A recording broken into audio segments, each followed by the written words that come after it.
Mummy को लेकर पश्चिमी देशों में तमाम किस्से कहानियां चलन में हैं। इन पर कई फिल्में भी बनी हैं।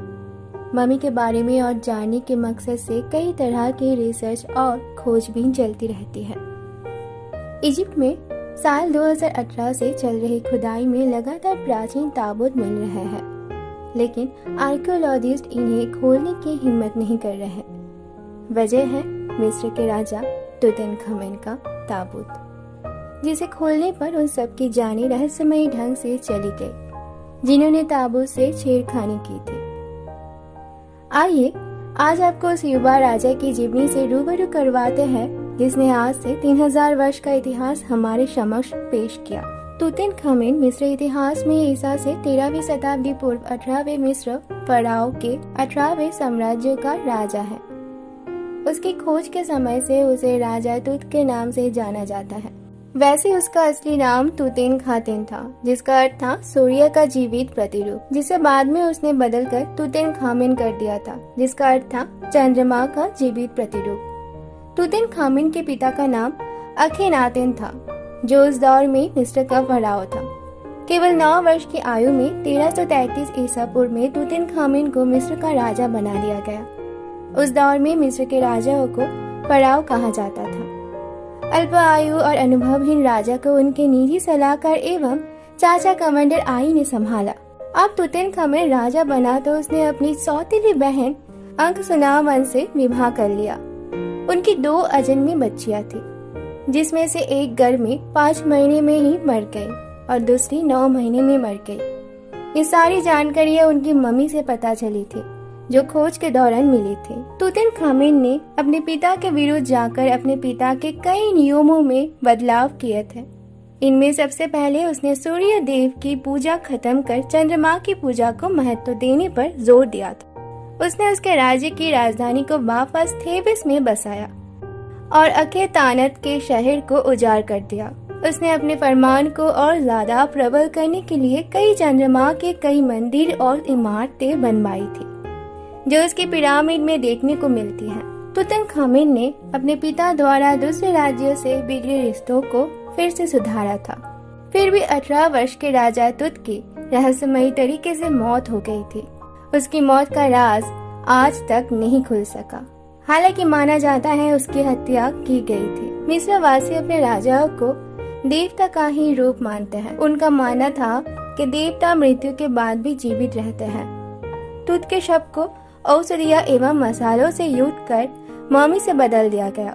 उसके शव को छोटे बड़े आकार के 3 ताबूतों में रखा गया। सबसे छोटे सोने से बने ताबूत में शव रखा गया। उसमें सोने का सिंहासन, रथ, तलवार आदि वस्तुएं रखी। मिस्र वासियों का मानना था कि वे वस्तुएं राजा के काम आएगी। फिर मकबरे को लुटेरों से बचाने के लिए पक्का बंद कर दिया गया। प्राय राजाओं के मकबरे लूटे जाते थे।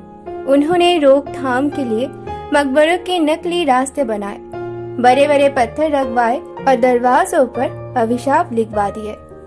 हाल ही में जब पूरी दुनिया कोरोना से जूझ रही है, इस दौरान भी मिस्र के कायरो शहर में 4 नए ताबूत मिले हैं। 24 अप्रैल को मिस्र की ministry of tourism and antiquities ने इसकी घोषणा करते हुए बताया कि ये ताबूत 17वें साम्राज्य के हो सकते हैं, यानी 1550 BCE के आसपास के। इसके आसपास ही तीसे के वर्कशॉप के अवशेष भी मिले हैं, जहां ताबूतों में सोए लोगों के लिए जेवर बर्तन बनाने का काम चलता रहा होगा। हालांकि मॉडर्न ख्यालों वाले पुरातत्वविद भी ताबूतों को खोलने से परहेज करते रहे हैं, जिसकी वजह है राजा तुतनखामेन। साल 1922 में इंग्लिश पुरातत्वविद हॉवर्ड कार्टर और उनके सहयोगी लॉर्ड कर्नल वॉन ने इजिप्ट के लक्सर शहर में राजा तुतनखामेन का मकबरा खोज निकाला था। इतिहासकारों के अनुसार वो प्राचीन मिस्र के 18वें राजवंश के 11वें राजा थे। ताबूत खोलने पर बिल्कुल साबुत और बेहद कीमती आभूषणों से भरा हुआ था। माना गया कि मौत के वक्त राजा की उम्र 17 साल से अधिक नहीं रही होगी। उनकी मौत की सही वजह कोई बता नहीं सका। मिस्र, रोम और ग्रीस में राजा और राजसी खानदान या बड़े पदों पर काम करने वालों की मौत पर उन्हें सामान्य लकड़ी के ताबूत में नहीं दफनाया जाता था, बल्कि लकड़ी के ताबूत को भी एक डिब्बे में बंद किया जाता था। पत्थर से बना यही डिब्बा सार्कोफेगस कहलाता है। पत्थर के यह ताबूत जमीन से कुछ ऊपर रखा जाता है। मिस्र की इसकी शुरुआत 2686 BCE की मानी जाती है। माना जाता था कि मौत के बाद दूसरे संसार में व्यक्ति ताबूत पहुंचे, इसके लिए सार्कोफेगस जरूरी है। लकड़ी पर नक्काशी के साथ ताबूत के भीतर कीमती रत्न और गहने भी रखे जाते थे। साथ ही मृतक का नाम खुतबाया जाता था ताकि मरने के बाद उसे कोई मुश्किल ना हो। साथ ही साथ सार्कोफेगस लकड़ी के चौखट ताबूत से अलग मृतक के शरीर के बनावट और कद के आधार पर बने होते थे।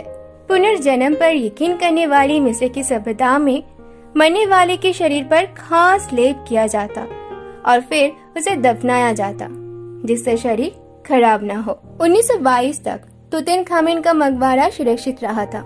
हवर्ड नामक पुरातत्वविद को पूरा विश्वास था कि राजा तूत का मकबरा कहीं सुरक्षित है।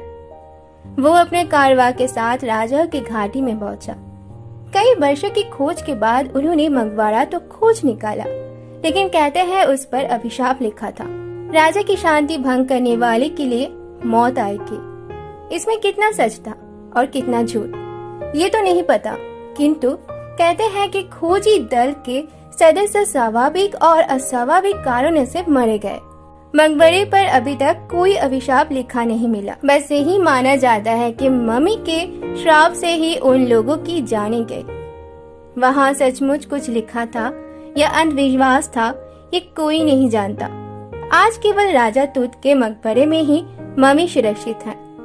ये भी सिर्फ इसलिए कि शरीर को हटा नहीं सकते। यदि उसे हिलाया गया तो वो धूल में मिल जाएगा। इधर खोज के बाद जल्द ही दोनों खोजकर्ता सुर्खियों में आ गए। एक तरफ इंटरव्यू चलते रहे तो दूसरी ओर मरे हुए राजा के शाप का असर शुरू होने लगा। लॉर्ड कर्नरवन को शेविंग करने के दौरान एक मच्छर ने काट लिया, जिससे वे जख्मी हो गए और तेज बुखार में अनब शनब बड़बड़ाते हुए 2 ही दिनों में उनकी मौत हो गई। राजा के शरीर पर कथित तौर पर एक्सरे करने वाले radiologist sir Archibald Douglas red की एकाएक बिना किसी वजह मौत हो गई। एक शोधकर्ता आर्सेनिक पॉइजनिंग से मारा गया। इनमें से एक प्रिंस अली कैमल फैमी भी थे, जिन्हें उसी साल उनकी पत्नी ने गोली मार दी। विजिट करने वालों में से एक सूडान के गवर्नर जनरल सर ली स्टॉक को 1924 में उनके विरोधियों ने मार दिया। यहाँ तक कि ताबूत की खुदाई पर पैसे लगाने वाले तमाम लोग एक के बाद एक मरते चले गए। खुदाई के एक दशक के भीतर ही 26 में से सिर्फ 6 लोग बाकी रहे। जल्द ही माना जाने लगा कि राजा तुतनखामेन का ताबूत शापित है और उसे छूने या किसी भी तरह की छेड़खानी करने वाले की बदकिस्मती आ जाती है। भूतपूर्व इजिप्टोलॉजिस्ट डोमिनिक मोंटेसेरेट ने द इंडिपेंडेंट अखबार से एक इंटरव्यू में मम्मी की अभिशाप होने और रहस्यमयी मौतों के बारे में खुलकर बात की। मम्मी की शापित होने पर कई किताबें भी लिखी गई, जिनमें एक किताब लॉस्ट इन ए पिरामिड और द मम्मीज क्रश खासी चर्चित रही। वैसे एक बड़ा तबका मानता है कि शापित होना जैसी कोई बात नहीं है, बल्कि अचानक हुई मौतों की वजह ताबूतों के भीतर जमा जहरीली गैस या पैथोजेन रहे होंगे। हजारों सालों तक जमीन में बंद रहने के दौरान ताबूत और मृत शरीर दोनों में ही खतरनाक पैथोजेन यानी वायरस या बैक्टीरिया पैदा हो जाते हैं और इन्हें खोलना बीमार कर सकता है। मम्मी पर लैब स्टडी भी हुई। इसमें देखा गया कि ताबूतों के भीतर कई तरह के जानलेवा फंगस पैदा हो जाते हैं, जैसे अस्परगिलस नाइजर। ये इतने घातक होते हैं कि इनसे सांस लेने में रुकावट और फेफड़ों में खून जमना जैसी दिक्कतें आ सकती हैं। राजा तूत को बॉय किंग भी कहा जाता है, क्योंकि केवल 9 वर्ष की उम्र में उन्होंने शासन संभाल लिया था। राजा तूत के स्वर्ण निर्मित ताबूत को वैली ऑफ द किंग्स के एक कब्र में दफन किया गया, जिसके चारों ओर 5000 से भी ज्यादा बेशकीमती खजाने थे।